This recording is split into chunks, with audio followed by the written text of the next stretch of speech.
इस स्टेज पर बहुजन समाज भारतीय जनता पार्टी के दूसरे विधायक नहीं थे? क्या सारी टीम पश्चिमी उत्तर प्रदेश भाजपा की उस स्टेज पर नहीं थी? क्या उस स्टेज पर आरएलडी के किसी नेता को इन लोगों ने चढ़ने दिया, या कांग्रेस के किसी नेता को वहां पर इन्होंने बोलने दिया? भारतीय जनता पार्टी के अलावा किसी नेता को इन्होंने वहां पर चढ़ने नहीं दिया, किसी को बोलने नहीं दिया। निश्चित रूप से ये पूरी की पूरा प्लान था, और भारतीय जनता पार्टी के लोगों ने, इनके नेताओं ने इसको प्लान करके अपनी उसी नीति के अंतर जो आरएसएस की नीति है, उस नीति के तहत इन्होंने गुपचुप कर तरीके से काम किया। मानता हूं मैं सरकार की, वहां के डिस्ट्रिक्ट एडमिनिस्ट्रेशन की फेलियर हुई। हमें वो मीटिंग नहीं करने देनी चाहिए थी, ना हमें पहली मीटिंग करने देनी चाहिए थी, ना दूसरी करनी। ये चूक हुई वहां के अधिकारियों से। लेकिन ये कहना कि भारतीय जनता पार्टी उसकी दोषी नहीं है, भारतीय जनता पार्टी उसको 100% दोषी है। बहुजन समाज पार्टी जिसने एक दिन पहले मीटिंग वहां फ्राइडे में करी है, वो बराबर की दोषी है। इन्होंने एक तरफा उन्होंने भड़काने की कोशिश करी, दूसरी तरफ भारतीय जनता पार्टी ने भड़काने की कोशिश करी। वहां मेरा ये मानना है, पश्चिम में रहते हुए जो सेकुलर फोर्सेज हैं, चाहे वो किसी भी पार्टी के, चाहे चौधरी जैन जी हैं, चाहे वो दूसरी पार्टी के लोग हैं, सबको इन्होंने घर बैठाने के लिए दोनों पार्टियों ने षड्यंत्र करके ये झगड़ा कराया। मेरा निश्चित मंत्र है ये। जी महेंद्र जी, अब जल्दी से रिस्पॉन्ड कीजिए, बहुत संक्षेप में। अतुल जी, मेरा पहले ही प्रश्नता अभी है। मैंने कहा कि माननीय मंत्री जी ने सत्य से परे बात कही है। मैंने कहा, इन्होंने कहा था सबसे पहले कि भारतीय जनता पार्टी ने पंचायत बुलाई। मेरा इस पर ऑब्जेक्शन था कि भारतीय जनता पार्टी ने कोई पंचायत नहीं बुलाई। दूसरा, ये जिस पंचायत की बात कर रहे हैं उसके पहले की 4 पंचायतों पर माननीय मंत्री जी का कोई बयान नहीं है कि उसके पहले क्या क्या घटनाएं घटित हुई और किस तरीके से नंगा नाच वहां पर किया गया। और जिस तरीके से इन्होंने आरोप लगाया, मैं कहता हूं, बरेली का दंगा कराने में किसका हाथ था, कोसी कला का दंगा कराने में किसका हाथ था, प्रतापगढ़ का दंगा कराने में किसका हाथ था। पूरे उत्तर प्रदेश जो दंगा में तब्दील हो गया, दंगे की बाढ़ आ गई, और 107 अभी जैसा गोविंद भाई कह रहे थे, और बड़े बड़े दंगे हो गए उत्तर प्रदेश में। इनके सबके पीछे किसका हाथ था? अभी तक उनको दंडित क्यों नहीं किया गया? जयंत भाई को चर्चा में लेकर आना चाहूंगा। जयंत चौधरी, बहुजन समाज पार्टी हो, कांग्रेस हो और आरएलडी हो समेत कई पार्टियां दंगों की सीबीआई जांच की मांग कर रही हैं, मगर राज्य सरकार ऐसा होने नहीं देना चाहती। वो कहती है कि हमारी जांच एजेंसियां सक्षम है। क्या इन दंगों के भाजपा और सपा का प्रायोजित कार्यक्रम होने के जो आरोप लगे, इसकी वजह से सीबीआई को जांच नहीं सौंपी जा रही? जयंत जी, क्योंकि भाई सीबीआई को जांच देने में क्या दिक्कत है? आपने कह दिया, पूरा सच्चाई आपने बयान कर दी। मैं क्या बताऊंगा? सच्चाई यही है जो आप कह रहे हो कि कहीं ना कहीं कुछ छुपाने को है, इसलिए इस तरह से उतारू हो रहे हैं। कोर्ट भी इस पर अपनी नजर रखा है, कोर्ट में भी प्रोसीडिंग चल रही, कोर्ट का जजमेंट आ जाने दीजिए। मैं तो इस पक्ष का हूं कि खुली जांच हो ताकि लोगों का विश्वास दोबारा बने। आज लोग ये महसूस कर रहे हैं कि सरकार पक्षपात करेगी। हमारी जिस सरकार ने आज तक नहीं सुनी, जिस कारण से दंगे हुए, आज उस सरकार के प्रतिनिधियों को सुनने के लिए राजी नहीं है। मुख्यमंत्री की बात भी सुनने को तैयार थे गांव के लोग, गांव के सीधे साधे लोग। आज मोर्चा खोल दिया उन्होंने मुख्यमंत्री के खिलाफ। ये कोई छोटी घटना नहीं है। गांव के लोग तो बहुत खुश होते हैं कि मुख्यमंत्री हमारे गांव में आए। तो इस तरह का विरोध जब सड़कों पर आ रहा है और नाराजगी है, अगर सीबीआई जांच की मांग को समर्थन प्रदेश सरकार करेगी, मैं समझता हूं कि एक शांति बनेगी, लोगों को विश्वास होगा। अगर ऐसा हो, जैसी मांगे उठ रही हैं, तो क्या ये एक बेटर वे नहीं होगा विरोधियों के मुंह में ताला डालने के लिए? एक मिनट, मैं अतुल जी एक निवेदन करना चाहूंगा। प्लीज करिए। सीबीआई की जांच अपनी जगह है। सरकार गंभीरता से इसको लिया है, और बहुत जल्दी हमने जो अभी एक कमीशन बिठाया है, रिपोर्ट आने दीजिए। निश्चित रूप से इस प्रदेश की जनता जो चाहती है वही करेंगे। जो समाचार पत्रों में आपके माध्यम से और सेकुलर पार्टी के जो नेता मांग कर रहे हैं, निश्चित रूप से हम उसी को करेंगे।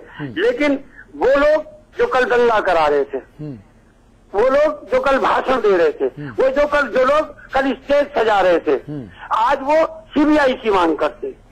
आज वो अपने आप को जो उन्होंने भड़काऊ भाषण दिए, वो उसको महसूस नहीं कर रहे कि हमने कितना बड़ा गलत काम किया। आज वो इस बात को नहीं कह रहे कि हमने लोगों को उकसाने का काम किया। हमने पर्टिकुलरली पश्चिमी उत्तर प्रदेश में किसी को पॉलिटिकल पार्टी को नुकसान पहुंचाने का वो महसूस नहीं कर रहे। ये वोटों की राजनीति कर रहे हैं। बात वोटों की राजनीति से नहीं। अभी इन्होंने कहा कि बरेली में दंगा हुआ, फैजाबाद में दंगा हुआ, मैं मानता हूं, लेकिन आप बताएं कि क्या अमित शाह को इसीलिए लाए हो कि प्रदेश के हर कोने में दंगा कराओगे? प्रदेश के कोने कोने में लोगों को भड़काओगे। भाई बिलो द बेल्ट हमला कर रहे हैं आपको जानकारी होगी अमित शाह के आने से शाहिद पहले सारे भाई बिलो द बेल्ट हमला कर दिया आपने। शाहिद जी आपको जानकारी अपनी मजबूत महेंद्र सिंह जी मैं जवाब दे रहा हूँ, यकीन मानिए मेरे जवाब से आप सहमत होंगे। महेंद्र भाई मैं जवाब दे रहा हूँ आपकी तरफ से, मैं जवाब दे रहा हूँ। शाहिद भाई मैं सिर्फ इतना कह रहा हूं कि जो 107 दंगे हुए, जो केंद्रीय गृह मंत्रालय की रिपोर्ट है, ये ना मेरी ना गोविंद भाई की ना अमिताभ भाई की, हमारी रिपोर्ट नहीं है, ये केंद्रीय गृह मंत्रालय की रिपोर्ट है।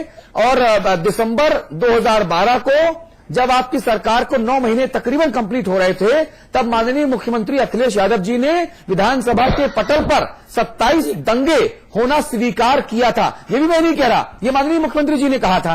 अब चलिए माना कि 107 दंगे चलिए मैं पीछे छोड़ दूं, मैं केवल मुख्यमंत्री जी वाले 27 दंगों की बात करूं जो विधानसभा में मुख्यमंत्री जी ने खुद स्वीकार किए थे। तब तो अमित शाह नहीं थे। नहीं भाई, अरे मेरी बात सुनिए ना, तब तो अमित शाह नहीं थे। तब क्या मुख्यमंत्री जी को एक दिव्य ज्ञान नहीं हुआ था?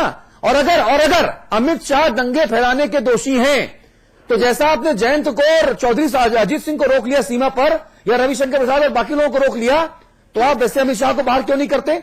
आप कहिए कि अमित शाह की सक्रिय भूमिका दंगा भड़काने में है और इसलिए इनको प्रदेश से तड़ी पार किया जाता है। आप क्यों नहीं ऐसा कर सकते? सरकार आपकी है।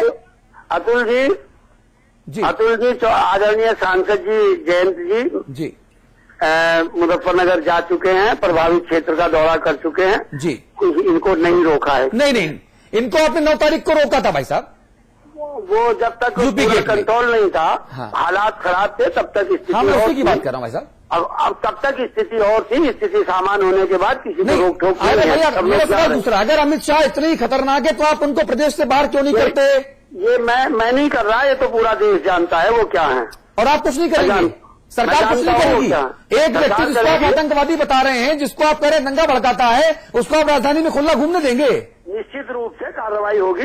देखिए सबके खिलाफ कार्रवाई होगी, जो दोषी हैं सबके खिलाफ जांच करा के कार्रवाई करेंगे। ऐसा नहीं है कि किसी को छोड़ देंगे। सरकार गंभीर है, गंभीरता से हम काम करेंगे। निश्चित रूप से जो लोग दोषी हैं उनको सजा दिलाएंगे निश्चित रूप से। महेंद्र सिंह जी 30 सेकंड आपके पास है, चर्चा को वक्त खत्म करने का वक्त हो गया। महेंद्र सिंह जी नहीं, मैं कहना चाहता हूं कि आप देखे होंगे उत्तर प्रदेश में आतंकवादियों से मुकदमे वापस लिए जा रहे हैं, उनको बेल दी जा रही है और साधु संतों को जेल किया जा रहा है। मुकदमे वापस नहीं हुए, अदालत ने डंडा चला दिया। हालांकि सरकार ने कोशिश की थी। और जिस तरीके के उत्तर प्रदेश में स्थिति, समाजवादी पार्टी इसके पहले भी थी तो सैकड़ों दंगे इन्होंने कराए थे, और आज फिर जब ये सरकार आती है तो दंगा लेकर के साथ में आती है। दंगाइयों की ये सरकार है और उसमें सारे लोग सम्मिलित होते हैं, संरक्षण देते हैं दंगाइयों को। आज भी जो कार्रवाई हो रही है, अभी भी निष्पक्ष कार्रवाई मुजफ्फरनगर में नहीं हो रही है। और मैं कहना चाहता हूं, इनको अगर इतना है, एक कमीशन बैठा रहा है, बाकी सब कर रहे हैं, सीबीआई से क्यों घबरा रहे हैं? ये निष्पक्ष जांच नहीं कराना चाहते हैं, और इसीलिए पहले एसएसपी और डीएम का तबादला किया गया था, क्योंकि वो निष्पक्ष कार्रवाई कर रहे थे। उन्होंने तबादला करके दंगे के बीच में दूसरे डीएम और एसपी लाए, और वो भी बेचारा शुरू किया। फाइनल कमेंट आपका? अतुल जी, हर तरीके से सरकार हर मोर्चे पर फेल है जी। पारिया साहब फाइनल कमेंट जी, कहिए क्या कहना चाहते हैं? जी अतुल जी, आपकी आवाज नहीं आ रही है जी। मैं कह रहा हूं आपका फाइनल कमेंट क्या है इस पूरे मुद्दे पर? सीबीआई जांच की मांग हो रही है, लेकिन मनमोहन सिंह जी गए, सोनिया जी गई, राहुल जी गए, लेकिन केवल ये कह गए कि हम भी दुख में शामिल हैं। दुख में तो हम भी शामिल हैं भैया, लेकिन जब सरकार का नुमाइंदा आता है ना, तो दुख में शामिल होने के बजाय और बहुत सारी चीजें होती हैं जिनमें शामिल दिखना चाहिए। देखिए अतुल जी, आपने और अमिताभ जी ने काफी चीजें क्लियर की है। मेरा इस पर कहना ये है, मेरा इस पर यह कहना है कि ये भारतीय जनता पार्टी और समाजवादी पार्टी के लोग देश में और प्रदेश में कई बार साथ काम कर चुके हैं। वोट की खातिर जनता का खून बहाने का इनका जो मंसूबा था, मैं मांग करता हूं कांग्रेस की तरफ से इन्होंने अशोक सिंघल जी के साथ जो डील हुई, डील हुई पार्टी को बाहर नहीं निकाल दे रहे। बंसी जी ने बहुत देर प्रतीक्षा की है, उनको बोलिए। और देश में कर रही है। नहीं, ऐसा है, दोनों लोग मिलकर के दंगा ऐसा है। अतुल जी, मेरा कहना यह है कि अशोक सिंह जी ने अपने घर बुला के जो डील की, तरीके से कांग्रेस और उस डील में जो गड़बड़ हुआ आज मोहम्मद आजम महेंद्र जी, भड़कने के महेंद्र जी प्लीज, महेंद्र जी, टीवी की मजबूरी है, मेरे पास वक्त सीमित है। ये विधानसभा या लोकसभा नहीं है कि हम संसद की और विधानसभा की कार्रवाई न चलने दें। यहाँ पे तो कार्रवाई जरूर चलेगी भाई साहब। प्रदेश को जला मुजफ्फरनगर में बेगुनाह लोगों का खून बहा के ठीक है। अशोक सिंगल जी की बैठक से लेकर मुख्यमंत्री और आदरणीय मुलायम सिंह यादव जी की ठीक है, पूरे भारत में झंडा फाइनल कमेंट प्लीज। दोनों लोग बस इस देश में गोविंद जी अपने सहयोगियों को शांत कराइए। और इस प्रदेश में सेकुलर पार्टियां किसी कीमत पर भारतीय जनता पार्टी और अरे समाजवादी भाई, ये तो पार्टी विधानसभा के बाहर और विधानसभा के भीतर का नजारा बन गया। भाई समझ गए। विधानसभा के बाहर मेरा कहना यह है कि प्रशासन इनका कहना है कि हर तरीके से केंद्र की सरकार फेल है। अच्छा, रामगोपाल की बात महेंद्र सिंह साहब, मैं गुजारिश करूंगा आपसे, फेल हो चुकी है। आप लोग देखिए सम्मानित सदस्य हैं सदन के, और आप लोग इतने सम्मानित व्यक्ति हैं, मेरा भी थोड़ा सा तो मेरी गुजारिश मान लीजिए भैया। विधानसभा की तरह कार्रवाई स्थगित कर देंगे, काम नहीं चलेगा। मैं टीवी की मजबूरी है मेरी, मुझे कार्रवाई चलानी है भैया, मेरी नौकरी भी बात आ जाएगी, मुझे तो काम करने दीजिए मेरा।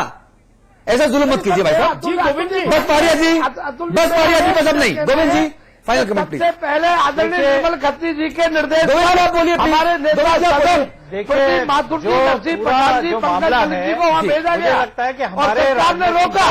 कितने गंभीर है इस ये मामले दर्जनों पर। की फौज है। ये उत्तर पारिया जी, कोई भी मुझे आपकी आवाज बंद करनी पड़ेगी प्लीज। मैं आपसे निवेदन कर रहा हूं भाई साहब, प्लीज, आप तो मेरे भाई हैं भैया। अतुल जी, मुझे लगता है कि ये जो पूरा मामला है, हमारा जो राजनीतिक तंत्र है, हमारे जो राजनेता हैं जी, वो कितने गंभीर है, थोड़ा यहाँ पर उसका हम लोगों को नमूना मिला है। हाँ। और आज उत्तर प्रदेश में विधानसभा में इसका हमें नमूना देखने को मिला था। इतना बड़ा दंगा, उत्तर प्रदेश के सीने पर इतना बड़ा घाव, जिसके बारे में कहा जा रहा है ऐसा पिछले 30-40 साल में ऐसा घाव नहीं लगा। हाँ। उस घाव को जब मलहम लगाने की जरूरत थी तो हमारे जो जनप्रतिनिधि थे वो वहां हंगामा करते हुए दिखाई दिए। हाँ। और जब नियम 56 के तहत चर्चा की बात भी हुई और सरकार मान भी गई कि चर्चा होनी चाहिए, हाँ। तब भी जो हमारे राजनीतिक लोग हैं जी, किसी ने चर्चा में गंभीरता से हिस्सा नहीं लिया और सदन को स्थगित करना पड़ा। बस जहां तक बात है वहां कौन जा रहा है। शाहिद भाई 30 seconds for you, final comment please. जी हेलो जी, आपका फाइनल कमेंट मैं चाहता हूं 30 सेकंड में आपके पास। बताएं सर, जी बताएं अतुल जी। मैं कह रहा हूं आपका फाइनल कमेंट क्या है, आपकी आखिरी प्रतिक्रिया क्या है इस पूरी चर्चा में? समाजवादी पार्टी वहां के अधिकारियों की फेलियरिटी की वजह से ये दंगा हुआ। सरकार इस पर गंभीर है, जो चूक हुई है ठीक है, उसको हमने स्वीकार किया है। ठीक है, और माननीय मुख्यमंत्री जी बस। कल वहां गए थे। जी, जो तत्कालिक सहायता दी जा सकती थी जी, वो बस भाई साहब, बस घोषणा बस। करी। सवाल मेरा सिर्फ ये है कि क्या वो जो अधिकारी हैं वो अमिताभ जी ने अपॉइंट की, या मैंने अपॉइंट की, या गोविंद भाई ने अपॉइंट की? अरे भाई, अधिकारी सरकार के हैं, अगर अधिकारी की फेलियर है तो क्या ये सरकार की फेलियर ना माना जाए? ये भी बड़ा सवाल है। अमिताभ जी, संवाद की टिप्पणी। देखिए, तमाम चर्चा परिचर्चा हो गई।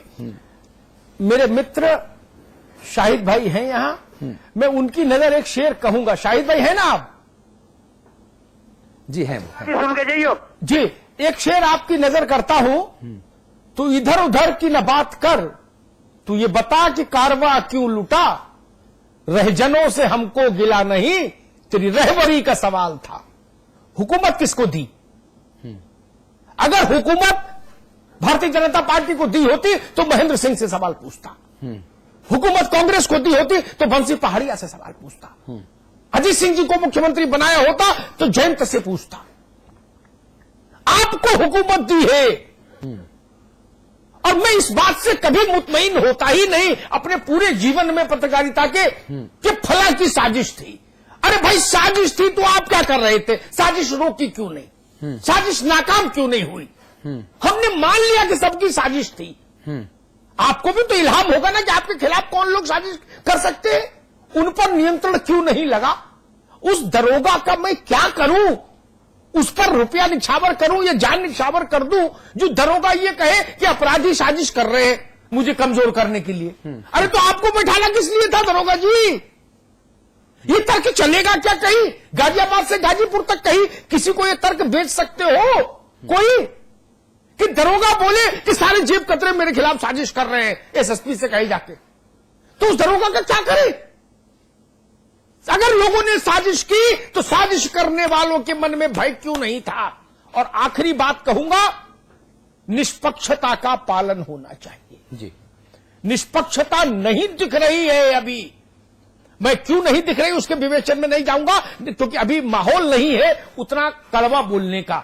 अभी घाव ताजे हैं, उस पर भी बताऊंगा किसी दिन। थोड़ा घाव ठीक हो जाए। मुजफ्फरनगर